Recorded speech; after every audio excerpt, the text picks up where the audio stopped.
چې بچو تعلیم مکوئ په شریعت او اسلام کې دا منه د موږ د زموږ مشرانو دا ویلي دي، موږ ته هیبت الله اخوندزاده دا ویلي دي، موږ ته طالبانو دا ویلي دي چې دا شریعت سره په ټکر. اوس به زه د خپل د منطقې د پښتنو خبره وکړم.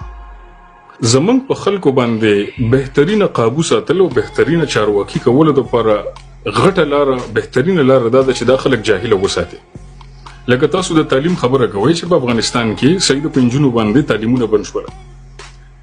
په کوزه پښتونخوا کې تعلیم موږ ته راکړی دی، خو هغه تعلیم موږ ته دوره خراب راکړی دی چې هغه موږ ته د پرمختګ لاره نه ښیي.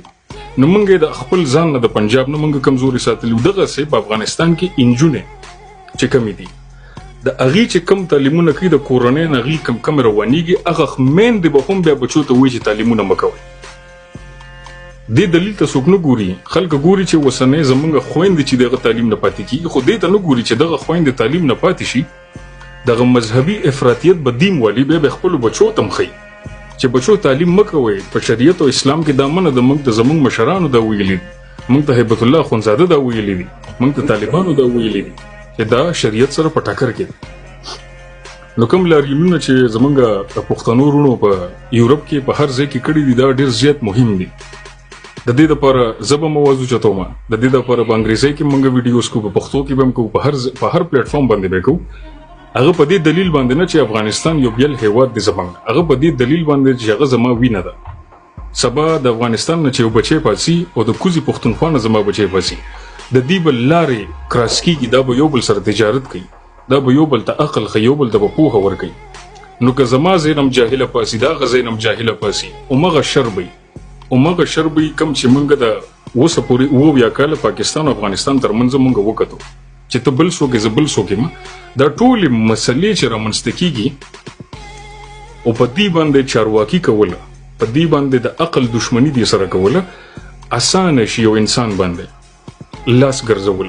لکه د اسلام نه زه یو دلیل در کوم.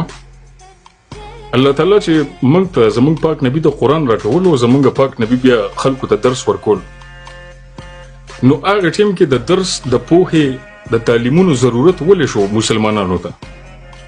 موږ په ډون نړۍ باندې حکومت څنګه وکړو؟ موږ د حضرت عمر په دور کې دونه غټې غټې ځمکې څنګه ونیولې؟ ځکه چې ساینس ټیکنالوژي په فلسفه کې پرمختګ وکړو. خلک به راتلل، د یورپ نه به خلک راتلل. یورپ هغه ټیم کې په ډارک ایجز کې و. موږ اوس نن سبا د یورپ تعریفونه ډېر زیات دي چې انګریزان ډېر مخکې دي، انګریزان داسې انګریزان هغسې. یورپ په ډارک ایجز کې و چې دوی به راتلل د مسلمانانو نه به علمونه حاصلول. دا شریعت سره اسلام سره عقل او پوهه په پیلني لغت کې راغلی د اقرا. نو که افغانستان کې ته اقرا د اسلام نه وباسې نو ته بیا هغې ته کم اسلام ورکوې؟ دا تا جوړ کړی دی، ځان سره دې راوړی دی، کمره کې دې جوړ کړو، د کوم ځای نه د اسلام راوړو؟ دغه زما خبرې وې. زارالله خوشحال صاحب.